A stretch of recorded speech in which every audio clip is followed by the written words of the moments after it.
नमस्कार दोस्तों, देखिए एनसीएल का पेपर आपका 30 जून को होने वाला है और ये जो आपका एनसीएल का प्रीवियस ईयर्स का 2020 का क्वेश्चन है, ठीक है, जिसमें कि आपका 70 क्वेश्चन आया था और इस बार भी आपका 70 क्वेश्चन आने वाला है।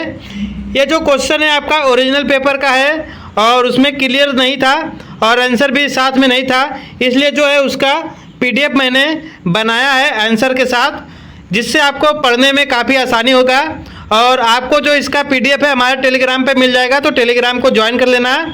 चलिए देखते हैं कि कौन कौन सा क्वेश्चन 2020 में आपका एनसीएल के एग्जाम में आया था। ठीक है, देखिए पहला प्रश्न दिया गया है आपका कि आग के लिए निम्नलिखित में से कौन सी गैस आवश्यक है। ठीक है, तो ऑप्शन नंबर है आपका नाइट्रोजन, कार्बन डाइऑक्साइड, ऑक्सीजन या इनमें से कोई नहीं। तो ऑप्शन नंबर आपका सी राइट आंसर हो जाएगा, ऑक्सीजन। चलिए अगला प्रश्न दिया गया है आपका कि निम्नलिखित में से कौन सी गैस की प्रतिशतता वायुमंडल में सर्वाधिक है। ऑप्शन नंबर है ऑक्सीजन, नाइट्रोजन, एसिटिलीन या CO2। तो ऑप्शन नंबर आपका बी राइट आंसर हो जाएगा, नाइट्रोजन। अगला है कि अलौह मिश्र धातुओं में निम्नलिखित में से क्या नहीं पाया जाता है। ऑप्शन नंबर है शीशा, टीन, जस्ता या लोहा।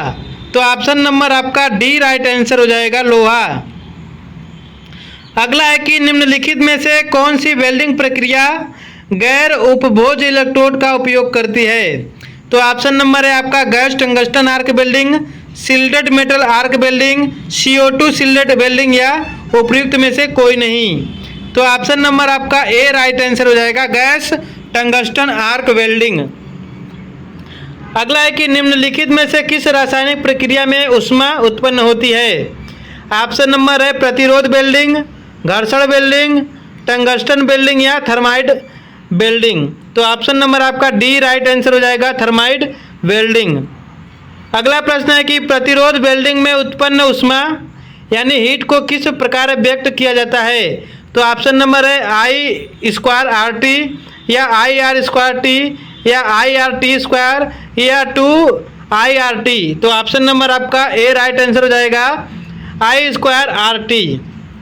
अगला है कि अगला प्रश्न आपका दिया गया है कि प्रतिरोध वेल्डिंग में आवश्यक वोल्टेज किस पर निर्भर करता है। तो किस पर निर्भर नहीं करता है यह बताना है। ऑप्शन नंबर है रचना, क्षेत्रफल, वेल्ड की मोटाई या वेल्ड की लंबाई। तो ऑप्शन नंबर डी आपका राइट आंसर हो जाएगा, वेल्ड की लंबाई। अगला प्रश्न है कि निम्नलिखित में से कौन प्रतिरोध वेल्डिंग नहीं है। तो ऑप्शन नंबर है स्पॉट वेल्डिंग, बट वेल्डिंग, दबाव वेल्डिंग या प्रक्शन वेल्डिंग। तो ऑप्शन नंबर आपका सी राइट आंसर हो जाएगा, दबाव वेल्डिंग। अगला है कि कटिंग कार्य के लिए निम्न में से कौन सी लॉ उपयुक्त है। ऑप्शन है न्यूट्रल लॉ, कार्बोराइजिंग, ऑक्सीकरण या उपयुक्त में से कोई नहीं। तो ऑप्शन नंबर आपका सी राइट आंसर हो जाएगा, ऑक्सीकरण लॉ। अगला प्रश्न है कि आर्क वेल्डिंग में संतोषजनक संचालन हेतु नियंत्रित किए जाने वाले 3 तत्व कौन से हैं। ऑप्शन नंबर है करंट, वोल्टेज और यात्रा की गति या करंट, वोल्टेज और आर्क की लंबाई या करंट, आर्क की लंबाई और यात्रा की गति या वोल्टेज, आर्क की लंबाई या यात्रा की गति। तो आपका option number A right answer हो जाएगा, करंट, वोल्टेज और यात्रा की गति। अगला है कि बेजिंग में समानता प्रयुक्त फ्लक्स। तो ऑप्शन नंबर है रोसिंग, बोरेक्स, लेड सल्फाइड या जिंक क्लोराइड। तो option number B right answer हो जाएगा, बोरेक्स। अगला है कि प्रोजेक्शन वेल्डिंग है, इनमें से कौन सा प्रोजेक्शन वेल्डिंग है। ऑप्शन नंबर है मल्टी स्पॉट वेल्डिंग प्रक्रिया या सतत स्पॉट वेल्डिंग प्रक्रिया या जाली बनाने हेतु या कैंटिलीवर बनाने हेतु। तो ऑप्शन नंबर आपका ए राइट आंसर हो जाएगा, मल्टी स्पॉट वेल्डिंग प्रक्रिया। अगला है कि अगला प्रश्न है कि सीम वेल्डिंग इनमें से कौन सा है। ऑप्शन नंबर दिया गया है मल्टी स्पॉट वेल्डिंग प्रक्रिया, सतत स्पॉट वेल्डिंग प्रक्रिया, जाली बनाने हेतु या बेलनाकार वस्तु वेल्ड करने हेतु। तो option number B right answer हो जाएगा सतत स्पॉट वेल्डिंग प्रक्रिया। अगला है कि रिवर्स पोलरिटी वेल्डिंग में क्या होता है। तो ऑप्शन नंबर है इलेक्ट्रोड नेगेटिव से वर्क पॉजिटिव से जुड़ा होता है, या इलेक्ट्रोड पॉजिटिव से और वर्क पीस नेगेटिव से जुड़ा होता है, या वर्क पॉजिटिव और धारक आपका अर्थ होता है, या धारक आपका पॉजिटिव होता है और वर्क आपका अर्थ होता है। तो option number B right answer हो जाएगा रिवर्स पोलरिटी में आपका इलेक्ट्रोड पॉजिटिव से और निगेटिव से आपका वर्क पीस जुड़ा रहता है। चलिए अगला है कि फ्लैश बट वेल्डिंग क्या है। तो ऑप्शन नंबर है गैस वेल्डिंग, सीधे ध्रुवता वाली arc welding, reverse polarity arc welding, या रेजिस्टेंस वेल्डिंग। तो फ्लैश बट वेल्डिंग आपका है resistance welding. Option number D right answer है। अगला है कि प्री हीटिंग वेल्डिंग में प्री हीटिंग आवश्यक क्यों है। तो ऑप्शन है आपका high speed steel, stainless steel, cast iron, या जर्मन सिल्वर। तो ऑप्शन नंबर आपका सी राइट आंसर हो जाएगा कास्ट आयरन। अगला प्रश्न है कि वेल्ड स्पेटर क्या है। तो ऑप्शन है फ्लक्स, इलेक्ट्रोड कोटिंग, वेल्डिंग दोष, या वेल्डिंग परीक्षण। तो ऑप्शन नंबर आपका सी राइट आंसर हो जाएगा वेल्डिंग दोष। अगला है कि मिग वेल्डिंग में हीलियम या आर्गन का उपयोग होता है। तो किस लिए होता है। ऑप्शन नंबर है कूलिंग के लिए, फ्लक्स के रूप में, इलेक्ट्रोड को सुरक्षा के लिए, या शील्डिंग मीडियम के लिए। तो ऑप्शन नंबर आपका डी राइट आंसर हो जाएगा शील्डिंग मीडियम के लिए। अगला है कि ऑक्सीडाइजिंग फ्लेम का उपयोग किया जाता है क्यों। तो ऑप्शन है स्टील, तांबा और पीतल के लिए, या कार्बोराइजिंग स्टील के लिए, या फिर आपका एल्युमिनियम और स्टेनलेस स्टील के लिए। तो ऑप्शन नंबर आपका यहाँ पर बी राइट आंसर हो जाएगा तांबा और पीतल के लिए। अगला प्रश्न है कि एसिटिलीन गैस सिलेंडर में संग्रहित होती है, किस रूप में होती है। ऑप्शन है गैसीय रूप में, तरल रूप में, ठोस रूप में, या उपयुक्त सभी। तो ऑप्शन नंबर आपका बी राइट आंसर हो जाएगा तरल रूप में।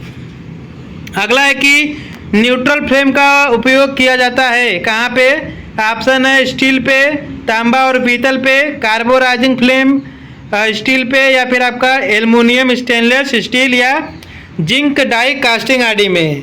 तो ऑप्शन नंबर आपका डी राइट आंसर हो जाएगा एल्युमिनियम स्टेनलेस स्टील और जिंक डाई कास्टिंग में। अगला है कि रूट और फिलेट बेल्ट के बीच की दूरी क्या कहलाती है। ऑप्शन नंबर है रीइंफोर्समेंट, लेग लेंथ, या रूट गैप, या थ्रोट थिकनेस। तो ऑप्शन नंबर आपका डी राइट आंसर हो जाएगा थ्रोट थिकनेस। अगला है कि सोल्डरिंग में मुख्य सामग्री क्या है। तो ऑप्शन नंबर है टीन और तांबा, तांबा और सीसा, टीन और सीसा, या जिंक और सीसा। तो ऑप्शन नंबर आपका सी राइट आंसर हो जाएगा टीन और सीसा। अगला है कि फ्यूजन वेल्डिंग में पेनिट्रेशन का अर्थ क्या है।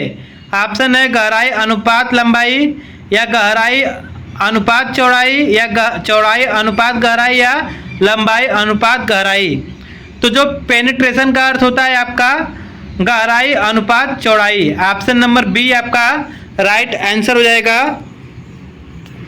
अगला है कि फोर्ज वेल्डिंग को वर्गीकृत किया गया है। तो ऑप्शन नंबर है प्रेशर के साथ फ्यूजन वेल्डिंग, बिना प्रेशर फ्यूजन वेल्डिंग, प्रेशर के साथ नॉन फ्यूजन वेल्डिंग, या बिना प्रेशर नॉन फ्यूजन वेल्डिंग। तो ऑप्शन नंबर आपका यहाँ पे option number C right answer हो जाएगा। ठीक है, प्रेशर के साथ नॉन फ्यूजन वेल्डिंग।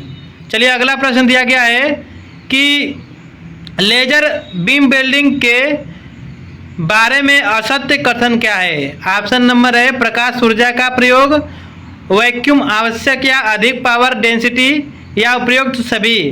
तो ऑप्शन नंबर बी आपका राइट आंसर हो जाएगा वैक्यूम आवश्यक।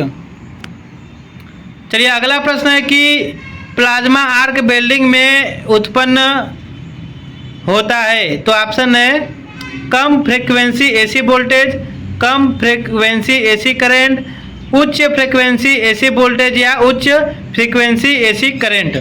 तो ऑप्शन नंबर डी आपका राइट आंसर हो जाएगा उच्च फ्रीक्वेंसी एसी करंट। अगला है कि ऑक्सी एसिटिलीन प्रक्रिया में बैकफायर का क्या कारण है। ऑप्शन है कम गैस प्रेशर, अधिक तापित नोजल या नोजल में कार्बन जमाव, या उपयुक्त सभी। तो ऑप्शन नंबर डी आपका राइट आंसर हो जाएगा, उपयुक्त सभी। अगला है निम्न में से कौन सा संयोजन उच्चतम तापमान देता है। ऑप्शन है आपका oxy hydrogen, oxy LPG, oxy acetylene या एयर एसिटिलीन। तो ऑप्शन नंबर आपका सी राइट आंसर हो जाएगा, ऑक्सी एसिटिलीन। चलिए अगला है कि सोल्डरिंग में फ्लक्स का उद्देश्य क्या है। तो ऑप्शन है ऑक्साइड को रोकना, गलनांक का कम करना, अतिरिक्त सोल्डर हटाना, या उपयुक्त सभी। तो ऑप्शन नंबर आपका डी राइट आंसर हो जाएगा, उपयुक्त सभी। अगला है कि अल्ट्रासोनिक वेल्डिंग के लिए धातु की मोटाई सामान्यतः कितनी सीमित होनी चाहिए। तो ऑप्शन है आपका 3 मिलीमीटर, 9 मिलीमीटर, 12 मिलीमीटर या 15 मिलीमीटर। तो देखिए अल्ट्रासोनिक वेल्डिंग का जो धातु होती है उसकी जो मोटाई होती है सामान्यतः आपका 3 मिलीमीटर तक होनी चाहिए, ठीक है। अगला है कि इलेक्ट्रोस्लैग वेल्डिंग किस स्थिति में की जाती है। इलेक्ट्रोस्लैग वेल्डिंग के बारे में पूछ रहा है। ऑप्शन है समतल, क्षैतिज, ऊर्ध्वाधर या ऊपरी। तो ऑप्शन नंबर आपका सी राइट आंसर हो जाएगा, ऊर्ध्वाधर स्थिति में। अगला है कि गैस वेल्डिंग में गैस नियामक का क्या कार्य है। अगला है आपका विभिन्न लौ का उत्पन्न करना, उचित अनुपात में गैस मिलाना, गैस की मात्रा बदलना, या कार्य दबाव निर्धारित करना।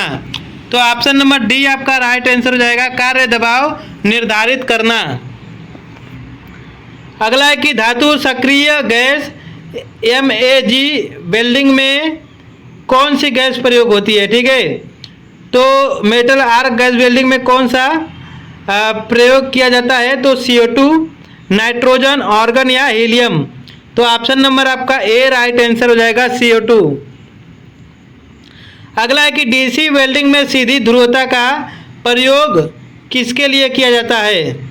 तो ऑप्शन नंबर है आपका भारी लेपित इलेक्ट्रोड, हल्के लेपित इलेक्ट्रोड, शीट मेटल कार या अति भारी लेपित इलेक्ट्रोड। तो ऑप्शन नंबर आपका बी राइट आंसर हो जाएगा, हल्के लेपित इलेक्ट्रोड।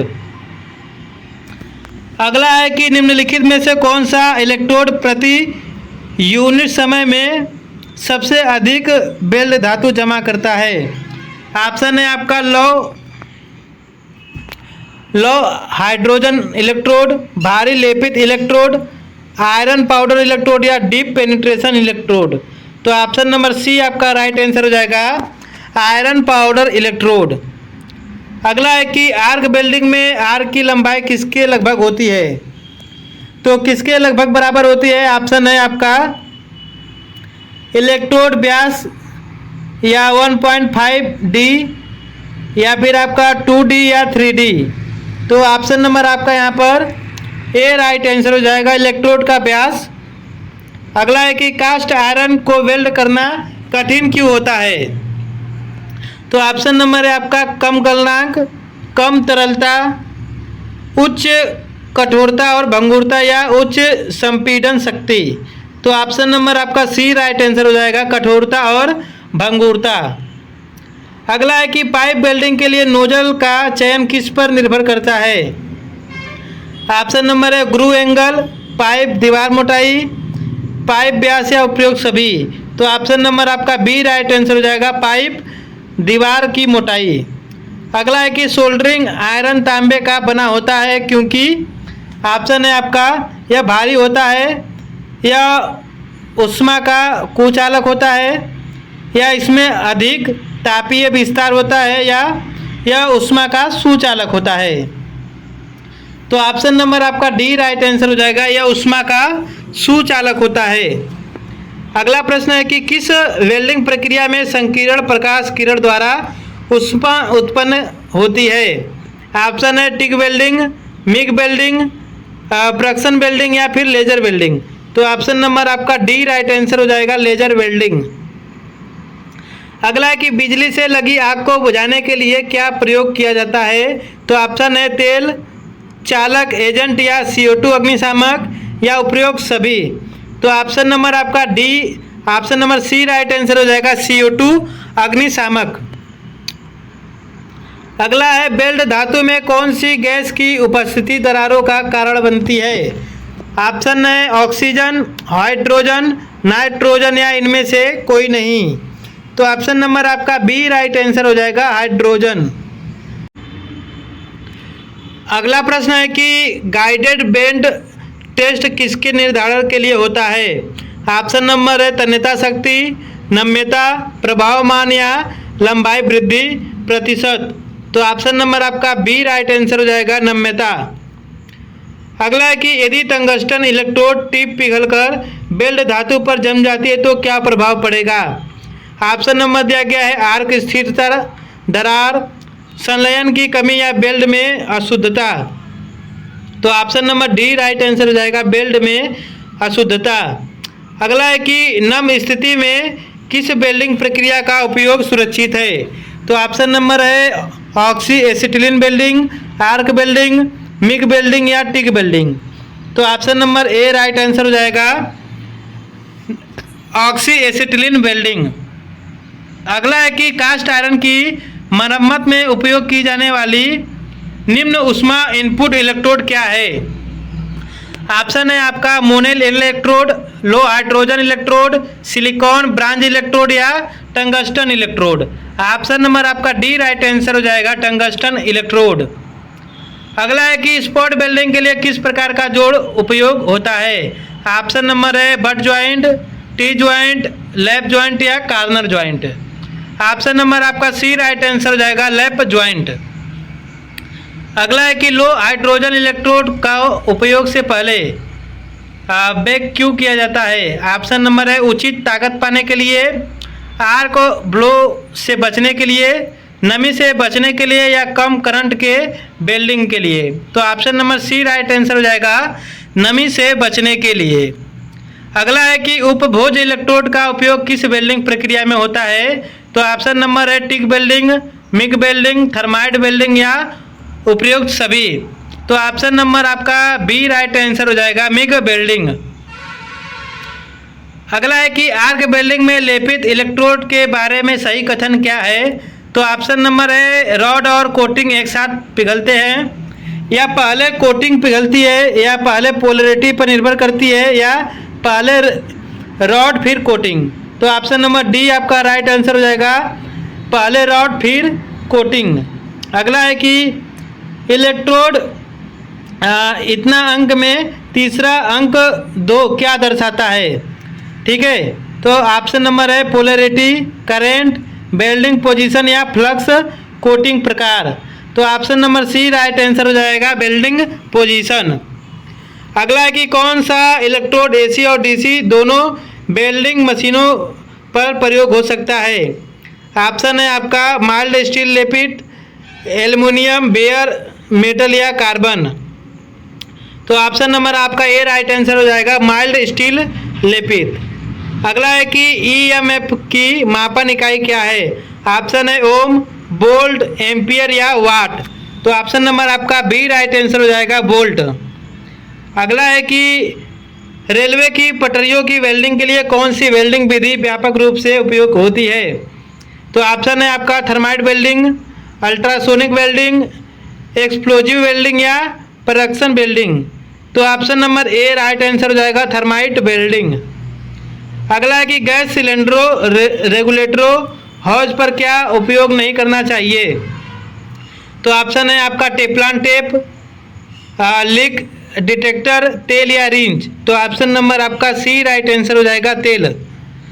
अगला है कि लौ नोक से दूर जलने लगे तो इसे कैसे ठीक किया जाए? तो ऑप्शन है आपका गैस प्रेशर कम करके, टॉर्च ठंडी करके, ऑक्सीजन कम करके या नोजल साफ करके। तो ऑप्शन नंबर है आपका ए राइट आंसर हो जाएगा, गैस प्रेशर कम करके। अगला है कि वेल्डिंग में अपूर्ण फ्यूजन किस कारण होता है? तो ऑप्शन है आपका बहुत ज़्यादा करंट, या आपका बहुत ही कम करेंट, वाइट बेल्ट बीट या कोई नहीं। तो ऑप्शन नंबर आपका बी राइट आंसर हो जाएगा, बहुत कम करेंट।